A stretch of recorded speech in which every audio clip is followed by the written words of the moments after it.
여러분 안녕하세요. 함께하는 장기투자 채널 장기투입니다. 저는 저 스스로를 실적에 기반한 장기 투자를 하는 투자자라고 생각하고 있어요. 그래서 각종 루머나 단기적 이슈, 주식시장 전체가 흔들리는 상황에 일희일비하지 않으려고 노력하고 있어요. 그렇기 때문에 반대로 실적이 발표되면 실적을 정말 정밀하게 그리고 다각도로 분석하려고 노력하고 있어요. 그런데 제가 애정하는 기업인 테슬라가 오늘 새벽 2021년 2분기 실적을 발표했는데요. 그래서 오늘은 테슬라의 실적을 정밀하게 살펴보는 시간을 갖도록 할게요. 일단 이번 실적을 간단히 요약해서 보여드리도록 할게요. 논갭 EPS는 1.45달러로 시장의 예측치를 0.47달러나 상회를 했네요. 시장 예측치보다 50%가량이 더 나왔으니까 굉장한 어닝 서프라이즈를 기록했다고 볼 수 있겠네요. 그리고 갭 EPS는 1.02달러로 이 역시 시장의 예측치를 0.47달러나 상회를 했네요. 이건 시장 예측치를 100% 넘게 상회한 수치이네요. 대박이죠?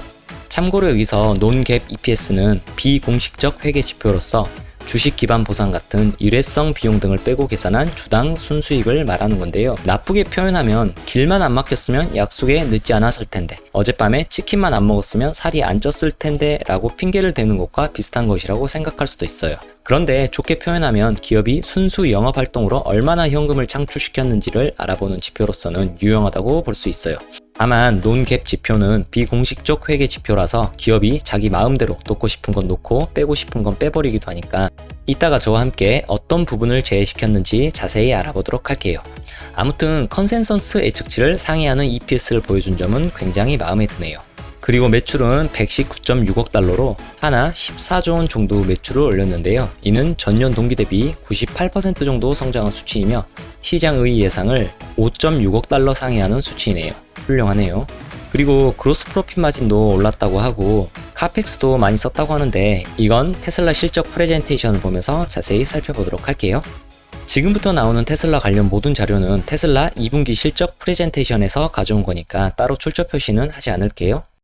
매출은 조금 전 설명드렸듯이 전년 동기 대비로 하면 98%라는 경이로운 성장률을 보여줬어요. 이걸 분기별 성장률로 바꿔서 보면 2020년 3분기는 전분기 대비 49.5% 성장을 했고 2020년 4분기는 전분기 대비 23%, 2021년 1분기는 전분기 대비 마이너스 3.6%, 이번 분기는 전분기 대비 13.4% 매출 성장이 있었네요. 우리가 사는 세상은 항상 연말에 소비가 집중되기 때문에 보통의 기업들은 3, 4분기 실적이 잘 나오는 경우가 대부분이에요. 그렇기 때문에 아마도 2021년 3분기와 4분기에도 좋은 실적을 보여줄 것으로 기대가 되네요. 보시면 일단 다음 분기 컨센서스 예측치는 각각 129억 달러와 145억 달러이네요. 참고로 이 자료는 시킹알파에서 가져왔어요. 그리고 전체 매출의 85%가 아직까지는 전기차를 팔아서 나오네요. 그래도 태양광을 이용한 전기 생산 및 저장, 충전소 운영과 같은 에너지 관련 사업부 매출이 전년 동기 대비 116% 성장해서 전체 매출의 6.7% 정도까지 높아진 것이 아주 긍정적으로 보이네요. 그리고 더군다나 에너지 관련 사업부의 매출이 매출 원가보다 더 많이 나와서 에너지 관련 사업부도 드디어 손익 분기점을 넘어섰네요. 아주 긍정적인 부분인 것 같아요. 그리고 기타 서비스도 손익 분기점을 거의 넘기 일보 직전으로 보이네요. 그리고 매출은 전분기 대비 13.4% 상승했는데 판매관리비는 오히려 줄어든 점이 마음에 드네요. 그리고 연구개발비도 전분기 대비 소폭 감소했는데 금액으로 보면 5.8억 달러에 육박하기 때문에 이것이 결코 적은 금액은 아닌 것 같아요. 아무튼 전체적인 부분에서 비용이 절감되고 있는 모습이 아주 바람직해 보이네요. 그리고 2021년 2분기 영업이익은 13억 1200만 달러로 전년 동기 대비 120% 성장을 했어요. 그리고 순수익도 11억 7800만 달러로 전년 동기 대비 813% 성장을 했고 직전 동기 대비 153% 성장이라는 놀라운 결과를 보여줬네요. 역시 매출이 손익 분기점을 넘기 시작하니까 순수익이 폭발적으로 증가하고 있다는 것을 알 수 있겠네요. 그런데 테슬라를 좋지 않게 보는 사람들이 항상 테슬라를 까는 것 중에 한 가지가 탄소 배출권 수익이 아니면 테슬라는 사실상 적자 기업이라면서 정부가 주는 보조금은 곧 없어질 것이기 때문에 보조금이 없으면 테슬라도 끝장이다라는 주장을 펼치곤 해요. 그런데 저는 생각이 조금 다른데요. 일단 저는 탄소 배출권 수익도 충분히 훌륭한 수익이라고 생각하고 있어요. 탄소 배출 크레딧을 정부에서 지원해주는 이유는 아직은 전기차 시장이 무르익지 않아서 전기차 각 부품들의 단가가 비싸기 때문에 이를 보존해주는 성격이 큰데요. 전기차 시장이 성장하게 된다면 각 부품의 가격도 자연스럽게 내려가게 될 것이기 때문에 그때는 크레딧을 받지 않아도 충분히 경쟁력이 있을 것으로 예상하고 있어요. 아직은 부품값이 비싼 이 시점에 정부의 크레딧을 적절하게 이용하면서 시장을 선점하는 테슬라가 오히려 똑똑한 게 아닐까요? 아무튼 그럼에도 이번 분기 테슬라가 받은 탄소 배출권 수익은 3억 5,400만 달러로 전분기에 비해서 32%가 줄었음에도 순수익은 11억 7,800만 달러로 전 분기 대비 153% 성장을 했잖아요. 이제는 탄소 배출권이 없어도 충분한 수익을 내는 기업이 바로 테슬라이기 때문에 더 이상 탄소 배출권 논란을 테슬라에게는 가져다 붙이지는 못할 것 같아요. 그런데도 탄소 배출권이 어쩌고 저쩌고 하면서 테슬라 수익에 대해서 부정적인 의견을 가져다 붙이는 사람들은 객관적인 논리와는 상관없이 그냥 테슬라가 싫은 사람들인 거예요. 실적을 전체적으로 한번 봐볼게요. 자동차 사업부 그로스 프로핏 마진도 점점 올라가서 이번 분기에는 28.4%를 기록했어요. 참고로 그로스 프로핏은 매출 총 이익으로 매출에서 매출을 발생시키기 위해서 필수적으로 필요한 비용이 코스트 오브 레비뉴, 그러니까 매출 원가를 뺀 값을 말하는데요. 이 그로스 프로핏을 매출로 나눠주면 그게 바로 그로스 프로핏 마진인 거예요. 아무튼 높을수록 좋은 건데요. NIO 15%, 토요타 17%, 다임러 21%, GM 13%, 포드 8%에 비해서 테슬라가 월등히 좋죠? 이건 테슬라가 다른 기업에 비해서 자동차를 저비용으로 아주 효율적으로 생산을 하고 있다는 뜻이 되겠네요. 그리고 영업이익률도 11%로 꾸준히 상승하고 있는 모습이 긍정적으로 보이네요. 이제 손익분기점을 완벽하게 넘겼으니 앞으로 폭발적인 영업이익 성장이 있을 것으로 예상되기도 하네요. 그리고 이건 GAAP Net Income, 그러니까 공식적 회계 지표로서 순수익을 말하는데요. Non-GAAP Net Income은 비공식적 회계 지표로서 회사가 일회성 비용 등을 제외하고 수익 창출 능력을 뽐내기 위해서 사용하는 지표인데요. 그리고 보시는 것처럼 Non-GAAP Net Income에서는 Stock-Based Compensation Expense, 그러니까 직원들에게 지급하는 주식 기반 보상 금액 4억 7,400만 달러를 제외하고 계산한 넷 인컴이네요. 그리고 여기 어저스티드 에비타는 논-갭 넷 인컴에서 한 걸음 더 나아가서 이자 비용이나 세금, 감가상각 같은 영업과 상관없는 모든 비용을 제외하고 계산한 이익으로서 뽐내기의 극치를 자랑하는 수치라고 보시면 돼요. 그럼에도 저는 이 어저스티드 에비타는 기업이 순수 영업활동으로 창출하는 수익의 추세를 알아보는 지표로서 큰 의미가 있다고 생각하고 있어요. 어디서 어떤 비용을 뺐는지 모르면 과대 계산된 어저스티드 에비타에 속아서 와 진짜로 돈을 잘 버는 기업이다 라면서 현혹될 수도 있겠지만 우리는 이제 어떤 비용을 빼고 계산했는지 알았으니 조금 더 정확하게 어저스티드 에비타를 바라볼 수 있겠네요. 아무튼 주식 기반 보상 금액이 줄어들었음에도 어저스티드 에비타는 전년 동기 대비 106% 성장을 했다는 점을 통해서 요즘 테슬라의 수익 성장성이 정말로 좋다는 것을 알 수 있겠네요. 그리고 여기 캐피탈 익스펜디처는 우리가 흔히 카펙스라고 부르는 건데요. 미래의 이윤을 창출하기 위해서 지출한 비용을 뜻한다고 할 수 있어요. 그래서 미래를 위해 투자하고 있는 금액이 점점 많아지고 있는 것이 테슬라의 밝은 미래를 보여준다고 할 수 있겠네요. 이 사진들은 이번 분기 테슬라 실적 프레젠테이션에서 가져온 것들인데요. 이건 모델 Y를 생산하기 위해서 베를린에 짓고 있는 기가팩토리 사진인데요. 사진상으로는 거의 다 지어진 것 같네요. 그리고 이건 기가팩토리 베를린의 도장 설비 사진이라고 해요. 그리고 이건 모델 Y를 생산하기 위해서 텍사스에 짓고 있는 기가팩토리 사진인데요.